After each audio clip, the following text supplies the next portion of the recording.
Psych. There we go. Hello, hello, everyone.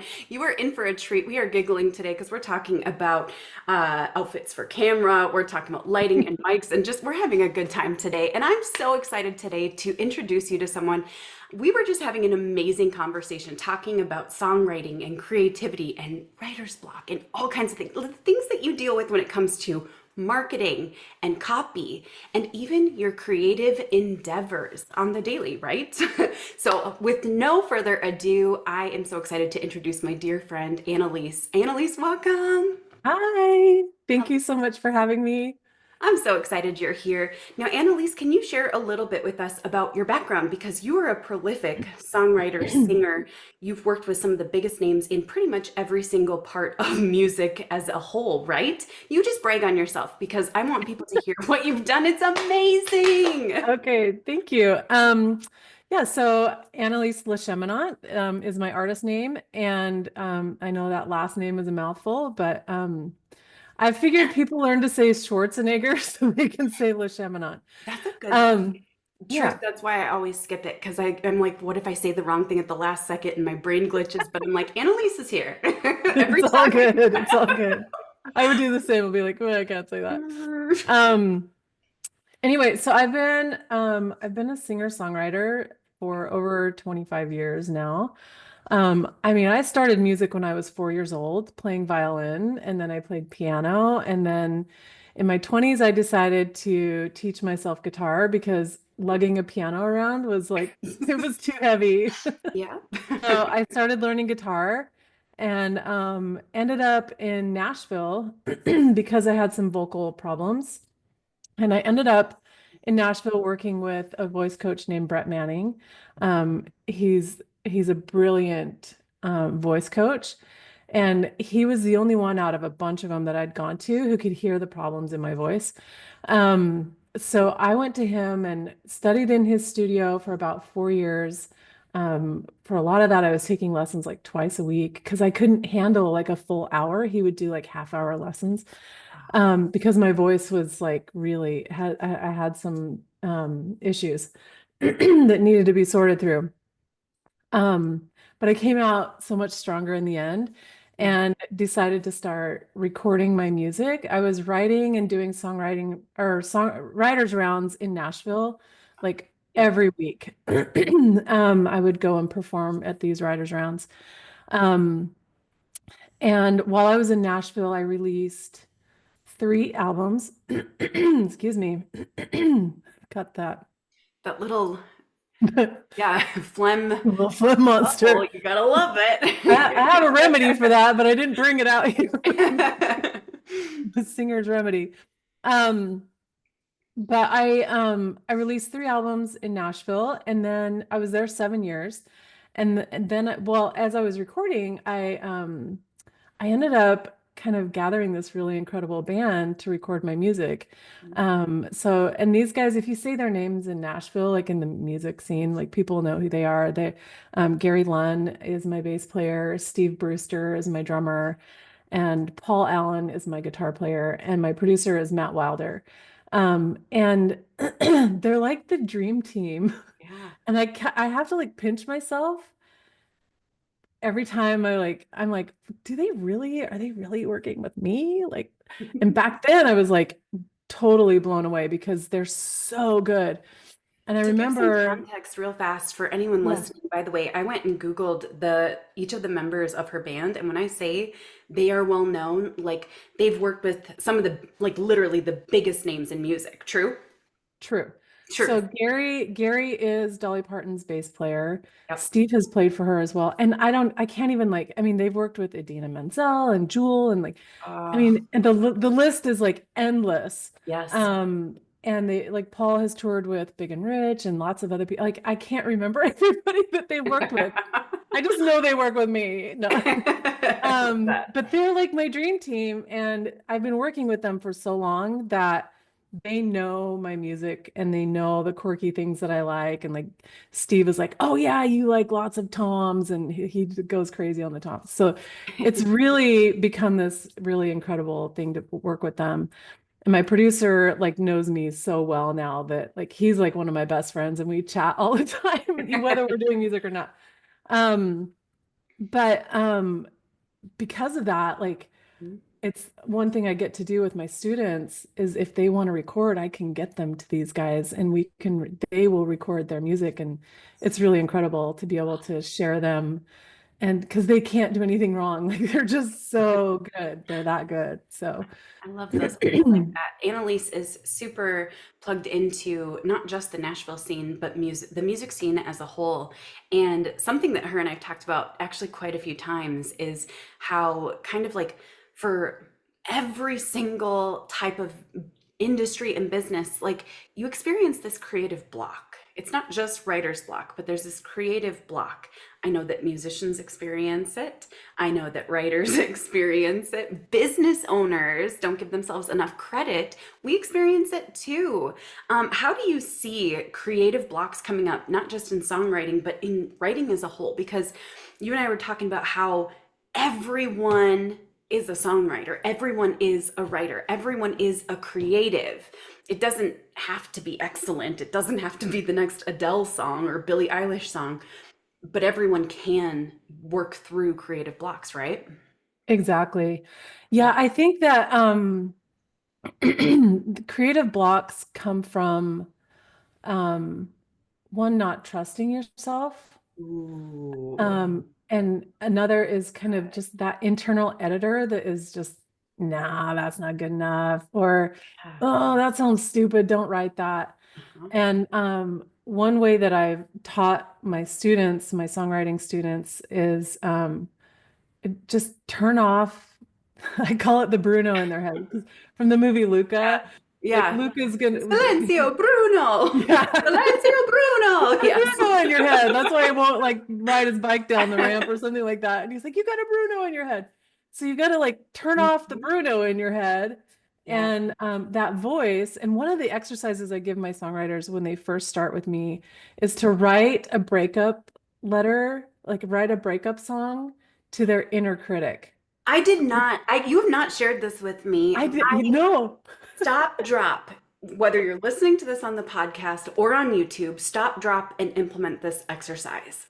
Keep going, keep going. I it is, love it is this. so powerful. Oh, Um, so my first year I run a songwriting group called 50 Songs and it's evolving into other things and which is amazing, amazing, amazing, it's crazy results. Yes. insane results from my Yes. songwriters. But the first year I wrote a song every week with them. They have to submit a song every week. And I gave them this assignment. And so I wrote a song and it was, oh shoot. Now I can't remember it all of a sudden. That's always what Um, happens, though.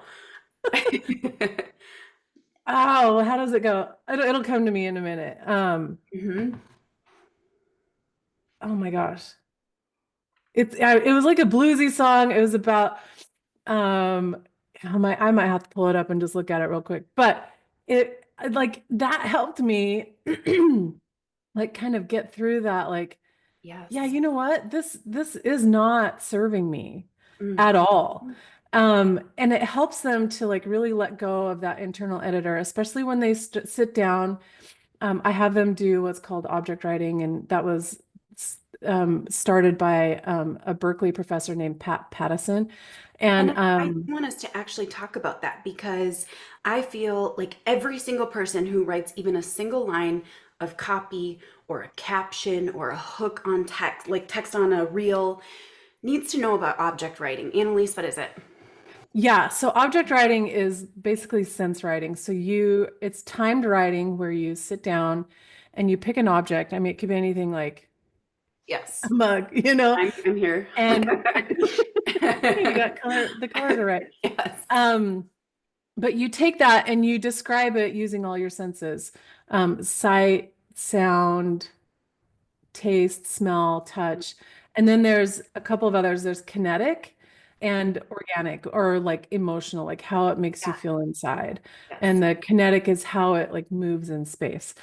So you just sit down and you describe it. And sometimes when people start this process, they'll just like make lists. Yes. Um, but the goal is to kind of turn those lists into like a kind of like a story or a description Yep. of that thing, using analogies that that may not, I mean, the most creative analogies are the ones you haven't heard before, right? Like the not the cliche ones. Well, yeah, beat Um, that horse, etc. Yeah. exactly. Yep. So you would describe, if you're describing this, it's like a garden on the blue planet. Ooh, I No, like that. I just thought about Yeah. like my daughter has a book called The Pink Planet or something like that, where like literally everything's pink. So that's what, Yeah. like it's a garden on the blue planet. Things like that where you can like describe things in a little different way, but you're using like what it looks like, what it smells like, what it Yes. like, what does it taste like? I know I'm like, Um, what's what emotions does this have, or yes. things like that. And when you take that to relate it to like marketing and business, Yep. um, if you're struggling with a client, like how do I relate to them or whatever, you could object write and Mhm. describe your client and like get inside them and try to see the world through their eyes and what they deal with on a daily basis. And I think and try to make it poetic and creative. I think taking challenges and turning them into poetry, I mean, that's really what songwriting is. Yes. Taking a challenge, something that you, or something, there's a lot of songs out there about stuff people have gone through. I Yes. think most of my songs are like, I mean, I quit writing for a while because when I got married, I was like, I'm I'm not good. fun anymore. Where's the chaos, right? Yeah. Yeah. And so like some of my songs I've had to go back to pre-marriage and be like, Yes. like dig up some of that and write about it. Um, Yes. but those things help inform your creativity. And one thing I wanted to say about like Mhm. people in like the business world who may not think they're creative, Yes. you're designing a business. Like when you sit down, when you start a business, you're a designer. You're a Mhm. creative. Yes. You may not be like putting paint on the paper or like notes out in the air, Yeah. but you're a creative because you're designing this business Yep. and your palette is like all the components of your business. I love that so much. Now, there's something that you have that I adore. Well, many things, but this one in particular, you help people who first and foremost identify as songwriters with so many resources. I mean, 50 songs is incredible. I've gotten to see firsthand people sharing the impact it's had on them in their songwriting journeys. But also, you have 101 songwriting prompts. And real fast, I know that people who are listening to this and watching this, you might be like, oh, I'm not a songwriter. But the truth is, if you are in anything that needs to communicate, any industry where you need to connect with people and communicate, songwriting writing is something that can benefit you significantly. And so I wanted to talk about this 101 songwriting prompts, which we will link to either beneath this video, above this video, somewhere. Just click around and you'll find it. We'll link to it. It's free. And these prompts are so helpful. Truth be told, so I write songs and you know this, but I'm super private with my songs. I never share them with people. I'm like, no, they sit in my little secret drive. It's scary. But they do like push me, and something that helps me a lot is things like these prompts. So for example, one thing I did was I went through the book, the classic Little Women, and I wrote songs from each of the four perspectives of the sisters and then one from Marmee. And it was so helpful because I was like, oh my gosh, I can literally put myself in the shoes of someone who's totally different than me. So I wanted to actually go through some of these prompts real fast because Yeah. these, if you are in marketing or business, I 10 out of 10 actually recommend that you get this and take a challenge to write songs related to your business, your dream clients, etc., because it will absolutely transform how you connect and relate with people. It has been transformational for me. So 101 songwriting prompts. Do you want to share a little bit about what it is and how it came about? Yeah. So for my songwriters in 50 songs, Mhm. um every week I give them a prompt. to write to. And they have the option to use it. They don't have to use it if they don't want to. If they have something else they want to write about, it's fine. I'm not going to like stifle anybody's creativity because I'm like, no, you have to write on this prompt. But I've created this, I was constantly looking for prompts. And then you find all the like kind of the typical Fancy ones. cliche. Yeah. Yeah, you A find the breakup typical song. ones like write about a love story between, like um between a boy and a girl, or and it's Yeah. just like, okay. But then I started like thinking, okay, well, I need something different to really like, because not everybody likes to write about the typical prompts, and I don't. Like, I try to like change it up. So I compiled this list of prompts that are little outside the box. Yes. And I wanted them to just really be different than the typical prompts that you can like Google. Yes. Um, so like in relation to like business and technology and all of that, there's a section called technology in modern life in the prompts. And the first one is my favorite because I'm like, oh, I'm gonna do this because it's write a love story between a human and AI. Oh, yes. I mean, I use AI, like Chat GPT knows me kind of Yes. creepily well. Yeah. And I like that's something I think people nowadays would be like, yeah, it is.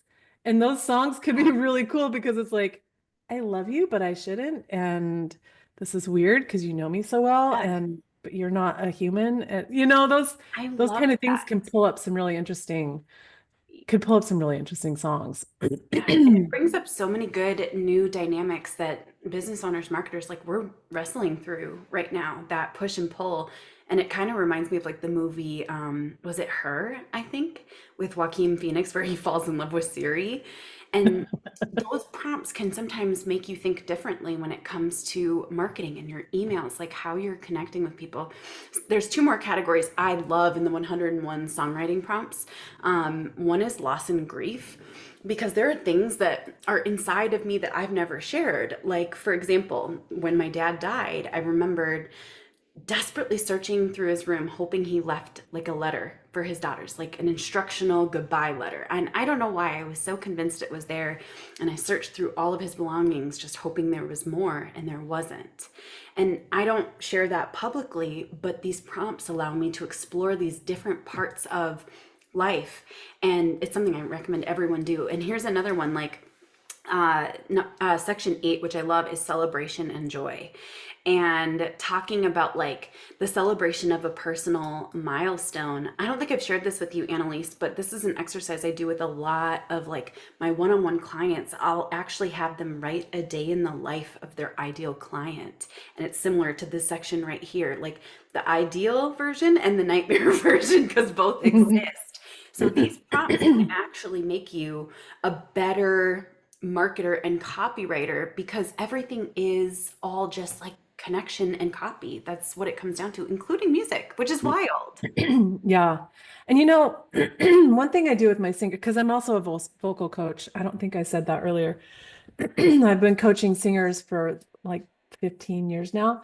Um, but one thing when my singers are learning a song that they didn't write, Yep. I will tell them, you have to study this song Yes. and become this person. Like you become the actor.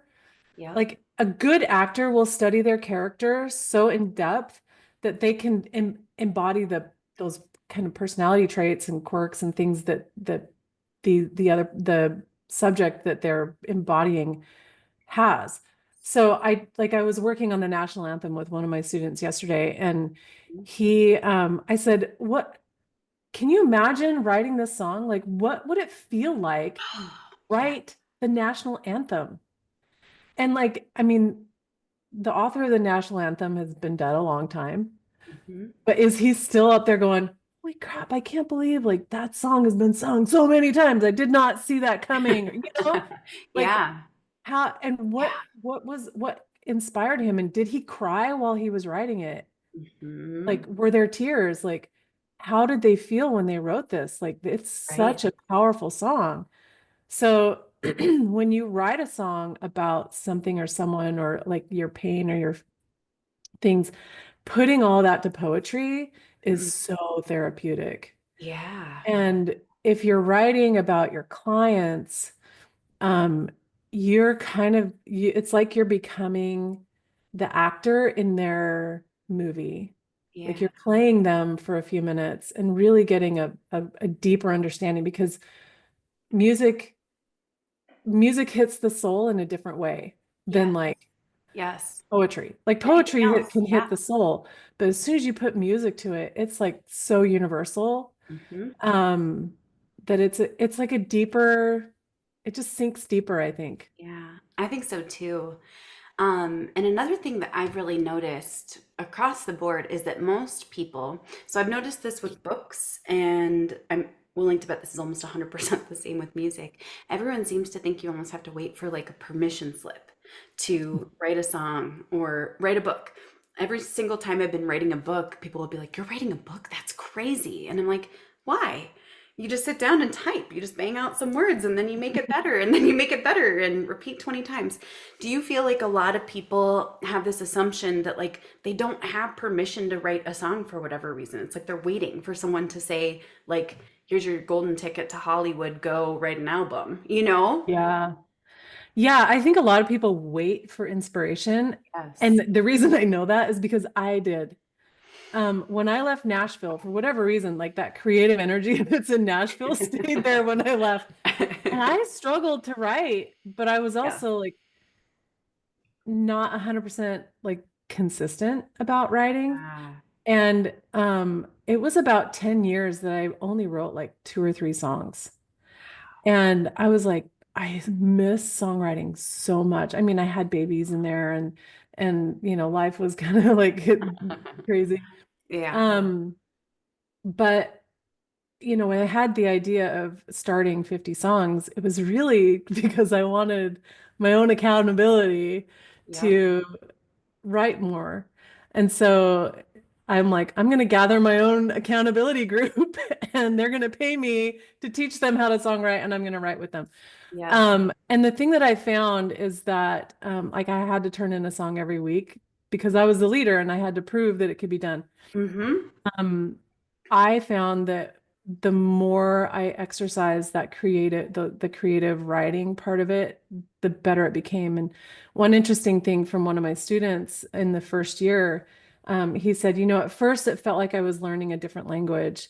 And then all of a sudden, partway through the year, it suddenly felt like I became fluent in that language of songwriting. And the songwriting became so much easier and it wasn't such a slog to kind of like force that creativity out. Yes. Um, so the consistency I've learned by watching all of my students and myself doing the program myself is that consistency is critical Mm-hmm. because it's a muscle, that songwriting muscle and training your mind to be in tune in the songwriting mode. Yep. Um, takes consistency. I Yes. mean, just like going to the gym, you wouldn't if you want results from working out, you wouldn't go to the Yep. gym like when you feel inspired. No, you said it as like a standing appointment, right? No one is like Yes. wakes up, oh, I feel like going to the gym today, like that rarely happens. Like, oh my gosh, I have to go to the gym again. But if you Yeah. dedicate that consistency, you get the results. So Yep. songwriting is a muscle, just like any other muscle in your body. Yeah, I so agree with this when it comes to all aspects of writing. It's the kind of thing I always kind of joke, but not really. I say like you've got to write your 500 crappy words per day when you're in writing mode, and suddenly the good words become easier. But I'm like, okay, and this helped me a lot, by the way. I was like, I don't have to write a good song. I just have to write a song. I don't have to write a good book. I just have to write a book. And then there does come a point where everything gets better, but sometimes it's almost like we have to just open the floodgates, don't you think? Like, Yeah. have you worked with people where they were like, I don't know how to write songs, or I've never written a song, and suddenly it was like, whoosh, and all of them Mhm. were there. Yeah. Yeah, Yes. I had several people that started 50 songs that had never even had a music lesson in their lives. No, for Yeah. real? I had one girl who I call her a girl, she's a woman, but she's very youthful. We're both girls, right? Like we're We're all super, girls. right? Yeah. I know. But she joined and I send out a survey to see like what their experiences is so that Yeah. I can like tailor everything to what they need.